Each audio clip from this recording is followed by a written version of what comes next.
Hello D students, और फिर से आप सभी लोगों का टारगेट गुरुकुल पे स्वागत है।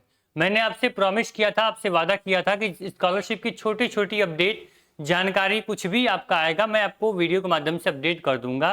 तो आज एक बहुत ही इंपॉर्टेंट अपडेट और कुछ आपके जनरल डाउट्स हैं उसको लेकर हम आए हुए हैं। ठीक है, परेशान ना हो, वीडियो थोड़ी सी हम लंबी हो सकती है, 4 से 5 मिनट ले सकते हैं आपका टाइम, लेकिन जो भी डाउट्स होंगे उसको हम क्लियर करके ही जाएंगे। ठीक, प्लेटफॉर्म में पहली बार आए हो टारगेट गुरुकुल पे तो सब्सक्राइब जरूर कर लेना। यूपी स्कॉलरशिप और आपके जितने भी BA BCom BSc LLB BA LLB के सेमेस्टर एग्जाम है उसकी भी पूरी आपकी तैयारी और इन्फॉर्मेशन आपको इस प्लेटफॉर्म से मिलती रहेगी।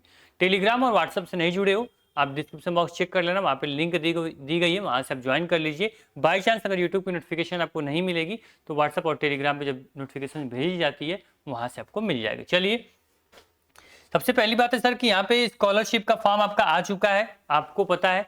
तो स्कॉलरशिप का फॉर्म आपको भरना है, लेकिन इसमें दो कंडीशन है। एक बच्चा जो होगा जो एकदम रजिस्ट्रेशन करेगा, जो बिल्कुल नया होगा, जो स्कॉलरशिप का फॉर्म नहीं भरा, जो फर्स्ट ईयर में है, वो क्या करेगा, वो रजिस्ट्रेशन करेगा। ठीक है, स्टार्टिंग से रजिस्ट्रेशन करेगा। रजिस्ट्रेशन कैसे करना है प्रयाग सर ने वीडियो बनाई है, डिस्क्रिप्शन बॉक्स में लिंक दे दूंगा, या फिर आप यूट्यूब पे देखेंगे तो आपको मिल जाएगा। ठीक है, चलिए।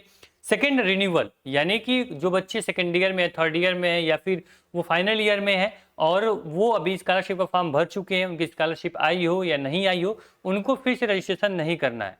अगर उन्होंने स्कॉलरशिप फॉर्म भरा है पहले तो उनको रिन्यूअल करना पड़ेगा, अगर वो नहीं भरे हैं तो उनको भी रजिस्ट्रेशन करना पड़ेगा। क्लियर?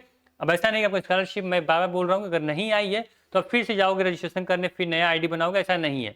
आप अगर एक बार स्कॉलरशिप भर चुके हो तो आपको सेकेंड ईयर थर्ड ईयर में आपको बस इसको रिन्यूअल करना पड़ेगा। चलिए, ये क्लियर हो गया। कुछ जनरल इंस्ट्रक्शन है उसको ध्यान से सुन लीजिए। यहाँ पे जो आपका दशामोत्तर छात्रवृत्ति एवं शुल्क प्रतिपूर्ति हेतु अति आवश्यक जो निर्देश है वो जारी किए गए। आज ही जारी हुई नोटिफिकेशन, देख लो क्या इसमें है मेंशन है, वो देख लीजिए। जाति प्रमाण पत्र अनुसूचित जाति अनुसूचित जनजाति के अतिरिक्त अन्य श्रेणी का प्रमाण पत्र 3 वर्ष की अवधि से अंदर ही होना चाहिए। यानी कि आप एक चीज देख लेना सर कि जो आपका यहाँ पे क्या है, जाति प्रमाण पत्र जो कास्ट सर्टिफिकेट है, और जो आय प्रमाण पत्र, नीचे आप पढ़ेंगे तो इसमें भी वही चीज सेम लिखी रहेगी कि जो आपका जाति और आय होगा उसको आपको जो 3 वर्ष की अवधि से पुराना नहीं होना चाहिए, 3 ईयर का आपका होना चाहिए। क्या है, 3 ईयर से आपका ज्यादा का नहीं होना चाहिए। समझ में आया? ठीक। अब जैसे स्कॉलरशिप फॉर्म भरने जा रहे हो तो ये चीज देखो कि भाई मेरा जो आय है, इनकम सर्टिफिकेट है, जो हमारा कास्ट सर्टिफिकेट है, वो 3 साल से पुराना तो नहीं हो गया है। अगर हो गया है तो कोई टेंशन की बात नहीं है, उसको फिर से आप लोग अप्लाई कर दो। 10 से 15 दिन में, अब तो बहुत जल्दी आपका यहाँ पे इनकम सर्टिफिकेट, कास्ट सर्टिफिकेट आ जा रहा है ऑनलाइन, तो आप एक बार अप्लाई कर दो, आपके पास टाइम है तो आपका फिर से नया बन के आ जाएगा। ठीक। अब ये सर पे हाथ मत रख लेना कि 3 साल पुराना हो गया, मेरा 4 साल का हो गया, अब मैं क्या करूँ। ठीक है, टेंशन मत लो, फिर से कर सकते हो। ठीक। एक और डाउट है सर कि मान लीजिए कि बाई चांस कोई ऐसा भी छात्र है, ठीक है, जिसके मतलब पिता नहीं, बहुत बच्चे बोलते सर मेरे पिता नहीं है, लेकिन मैं कैसे अपना किसका इनकम सर्टिफिकेट लगाऊं, किसका यहाँ पे आय प्रमाण पत्र लगाऊं। तो यहाँ पे क्लियर लिखा गया है कि पिता माता अभिभावक का आय प्रमाण पत्र 3 वर्ष की अवधि का ही मान्य होगा। मतलब अगर मान लीजिए कि पिता का आपके पास इनकम सर्टिफिकेट नहीं है तो आप माता का लगा सकते हो। माता का अगर नहीं है तो जो गार्जियन जिसके साथ आप पढ़ रहे हो, मान लीजिए कोई भी आपका रिलेटिव हो, उनका आप अटैच कर सकते हो इनकम सर्टिफिकेट। अगर मान लीजिए बाई चांस ऐसा कोई ऐसा स्टूडेंट ना हो, लेकिन बाई चांस अगर कोई ऐसा है तो वो अभिभावक का भी अपना मेंशन कर सकता है। ठीक है, चलिए।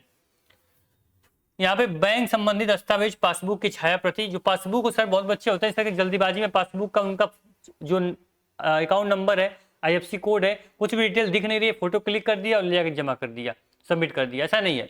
जो आपका पासबुक होगा ये एकदम क्लियर होना चाहिए। ठीक है। शैक्षणिक अंक तालिका, मार्कशीट की छाया प्रति, जो आपका मार्कशीट है, जो आप हाई स्कूल, इंटर या फिर ग्रेजुएशन में तो ग्रेजुएशन की मार्कशीट क्लियर आप मेंशन करो। ठीक है।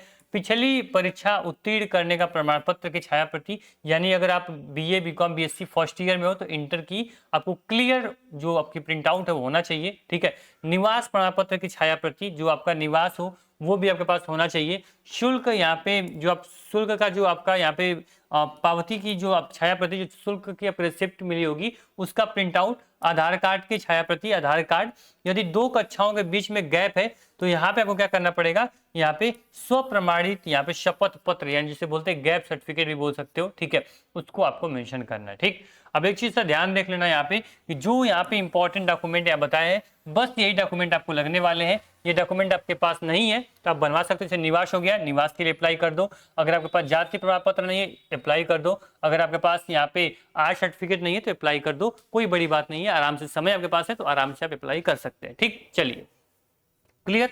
अब यहाँ पे एक चीज मैं बता दूं आप लोगों को कि यहाँ पे एक और इंस्ट्रक्शन जो आप पूछ रहे थे हमसे, वो चीज दिखा देता हूं। देखो यहाँ पे क्लियर लिखा गया था कि यहाँ पे जब तक माता पिता में से कोई एक है, ठीक है, तो क्या करना है, माता पिता जैसी भी स्थिति हो उनका जो यहाँ पे आय होगा उसको लिया जाएगा। यानी फादर मान लीजिए आपके टीचर है तो आप अगर मदर का लगा दोगे तो फिर वो आपका फादर का ही दोनों का मान्य होगा। ठीक है, दोनों का लिया जाएगा। ठीक है, ऐसा नहीं है कि यहाँ पे कि आप मान लीजिए कि फादर आपके टीचर है तो बहुत चालाकी करोगे कि मैं मम्मी का लगा देता हूँ धीरे से, मेरा काम हो जाएगा। ठीक है, ऐसा नहीं है। आपके पेरेंट्स में कोई भी अगर गवर्नमेंट टीचर में तो आप उसको देख लेना, दोनों लोग का यहाँ पे इनकम लिया जाएगा। ठीक है, फिर यहाँ पे क्लियर लिखा गया कि आय घोषणा पत्र में किसी आधार पर आय की घोषणा करना अपेक्षित है केवल उस मामले में जब माता पिता दोनों अथवा विवाहित किंतु बेरोजगार मामले में पति की मृत्यु हो जाती है, उस संरक्षक की आय को लेना होगा जो विद्यार्थी की पढ़ाई में सहायक कर रहा हो। मतलब क्लियर है कि मान लीजिए कि अगर आपका मतलब बाई चांस आपके फादर मदर दोनों नहीं है तो जो जिसके संरक्षक में आप पढ़ रहे हो उसकी आय लेनी होगी। यानी कि मान लीजिए अगर आप मामा में पढ़ रहे हो या फिर कोई और रिलेटिव को पढ़ा रहा हो तो उसकी इनकम सर्टिफिकेट आप लगा सकते हो, वो आपकी मान्य होगी। ठीक है, क्लियर यहाँ पे लिखा हुआ है। और कुछ खास इसमें हम पूरा पढ़ चुके हैं, कुछ खास आप लोग के लिए जानने की जरूरत नहीं है। ठीक है, जितना पढ़ेंगे उतना आपको कंफ्यूजन होगा। तो क्लियर, आपके मन में यही डाउट था कि सर कितना पुराना हमारा इनकम सर्टिफिकेट और कास्ट होना चाहिए। मैं बताया 3 साल पुराना नहीं होना चाहिए। और आपने बोला सर कि अगर मान लीजिए पिता की इनकम सर्टिफिकेट नहीं, पिता नहीं है तो माता का लगा सकते हो। ठीक है, और आपने बोला सर कि जो आप लोग का स्कॉलरशिप है वो कौन रजिस्ट्रेशन करेगा कौन नहीं करेगा। मैंने क्लियर बोला कि जो बच्चा पहले साल स्कॉलरशिप भर रहा है, फर्स्ट ईयर में है, तो वो क्या करेगा, रजिस्ट्रेशन करेगा। रजिस्ट्रेशन कैसे करना है प्रयाग सर ने बताया, वीडियो आप देख लेना। और रिन्यूअल कैसे करना है वो तो आपको पहले से पता होगा, नहीं पता तो उसके बारे में एक वीडियो बना देंगे, वो भी आप देख सकते हैं।